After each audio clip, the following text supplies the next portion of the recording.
Apakah menurut Alkitab semua orang baik akan masuk surga? Mari kita bahas.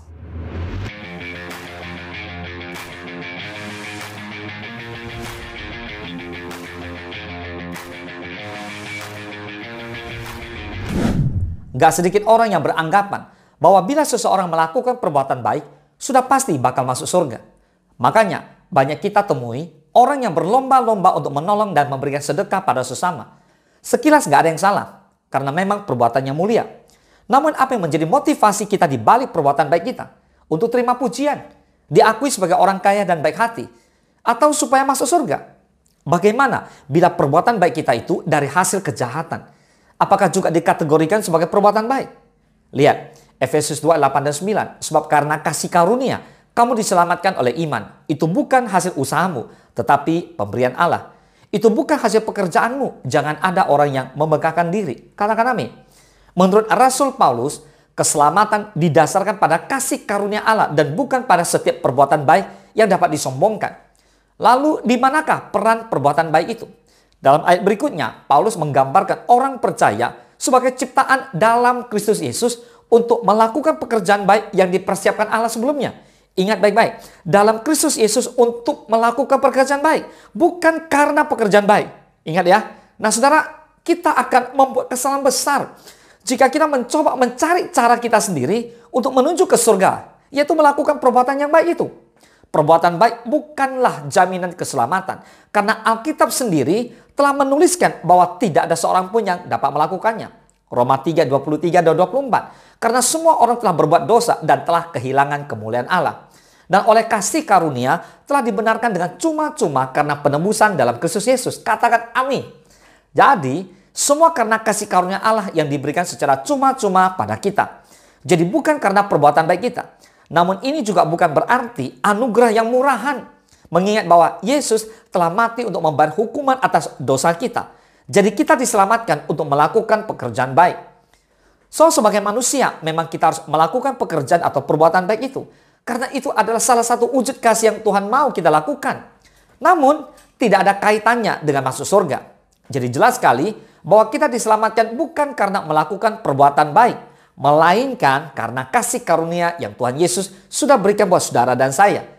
Karenanya, jangan mudah percaya pada ajaran atau mitos atau serta anggapan-anggapan tertentu yang tidak seturut dengan kehendak firman Tuhan. Andai kata pun manusia bisa berbuat baik, pertanyaannya bagaimana dengan dosa-dosa yang telah ia lakukan maupun yang akan ia lakukan? Ingat bahwa perbuatan baik tidak bisa menghapus dosa. Kitab suci dengan jelas menyatakan hal itu. Galatia 2:16a, kamu tahu bahwa tidak seorang pun yang dibenarkan oleh karena melakukan hukum Taurat, tetapi hanya oleh karena iman dalam Kristus Yesus. Lalu di Galatia 2:21b, sekiranya ada kebenaran oleh hukum Taurat, maka sia-sialah kematian Kristus. Nah hari ini saya akan memberikan saudara sebuah ilustrasi. Kira-kira seperti ini. Suatu hari saudara naik kendaraan bermotor dan melanggar rambu lalu lintas. Dan lalu seorang polisi menilang saudara. Saudara akan disidang 1 minggu yang akan datang. Sementara menunggu saat persidangan, saudara lalu mau menebus dosa saudara dengan berbuat baik. Saudara menghibur tetangga yang kesusahan, memberikan obat untuk tetangga yang sakit, dan sebagainya. Lalu pada saat persidangan, hakim bertanya, apakah saudara pada tanggal ini, di jalan ini, melanggar lampu lalu lintas? Saudara lalu menjawab begini, benar Pak Hakim, tetapi saya sudah menebus dosa dengan berbuat baik. Ini ada 3 saksi yang menerima kebaikan saya. Sekarang pertanyaannya, kalau hakim itu waras, apakah orang itu akan dibebaskan dari hukuman? Jelas tidak. Saudara, ilustrasi ini jelas menunjukkan bahwa ditinjau dari sudut hukum dunia, negara, atau apapun itu, tidak mungkin perbuatan baik bisa menutupi dosa, apalagi hukum di surga. Nah saudara, Allah tahu akan hal ini semua, yaitu bahwa manusia tidak bisa selamat karena perbuatan baiknya. Tetapi ia mau menyelamatkan manusia yang berdosa itu. Katakan amin. Pertanyaannya, bagaimana caranya sekarang? Nah, memasukkan manusia berdosa ke surga begitu saja? Memang ada agama yang percaya akan hal ini? Saya rasa tidak. Mereka percaya bahwa Allah itu maha pengasih dan pengampun, jelas. Sehingga ia akan memasukkan orang berdosa ke surga begitu saja. Ya nggak mungkin kan? Tanpa ada yang membayar dosa-dosanya. Nah, tetapi ini semua tidak mungkin terjadi. Ia tidak akan berbuat demikian karena ia adalah Allah yang suci, yang tidak bisa bersatu dengan manusia berdosa. Dan ia adalah Allah yang adil, yang tidak bisa tidak menghukum manusia yang berdosa. Jadi bagaimana? Ia harus menjatuhkan hukuman, tetapi ia ingin manusia bisa terhindar dari hukuman tersebut. Jadi harus ada seseorang yang menjadi pengganti dalam menerima atau memikul hukuman dari Allah tersebut. Tetapi siapa? Seorang manusia biasa? Tidak mungkin. Karena semua manusia berdosa, sehingga tidak mungkin memikul hukuman untuk orang lain. Seorang malaikat. Nah, kalau demikian maka Allah menjadi tidak adil. Karena manusia berdosa, masa sih malaikat yang dihukum? Jadi, satu-satunya cara ialah dia sendiri yang harus datang menebus dosa itu. Membayar utang dosa itu. Dan karena upah dosa ialah maut, Roma 6 ayat 23, sedangkan sebagai Allah ia tidak bisa mati.